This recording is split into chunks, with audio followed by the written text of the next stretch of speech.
है ये रसियों का होली का रंगारंग प्रोग्राम।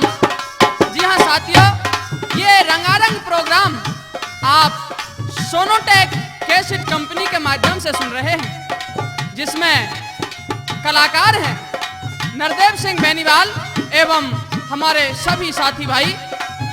साथियों, हमारा साथ दे रहे हैं भाई चंद्रपाल सिंह। मधुर और मस्त म्यूजिक आप सुन रहे हैं उस्ताद मंगत खां बंचारी, उस्ताद बनवारी लाल होडल एवं बड़े भाई पदम सिंह जी। साथियों, ये रंगारंग प्रोग्राम आप रावत इलेक्ट्रॉनिक्स हनुमान मंदिर के पास कोसी कला, जी हाँ, चौधरी उदय सिंह रावत नगरिया वालों से आप कभी भी किसी समय प्राप्त कर सकते हैं। श्रोताओं, ये कैसेट आपको रावत इलेक्ट्रॉनिक्स हनुमान मंदिर कोसी कला से मिलेगी। आइए सोनोटेक कैसेट के द्वारा सुनते हैं रंगारंग प्रोग्राम। तो किस तरह से आज रंगमंच पे महफिल छाई हुई है और क्या हो रहा है, आइए सुनते हैं।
कुमार कन्हैया, कितने बरन के कुमार कन्हैया, कितने बरन की गोरी रे रसिया, कितने बरन की गोरी रे रसिया।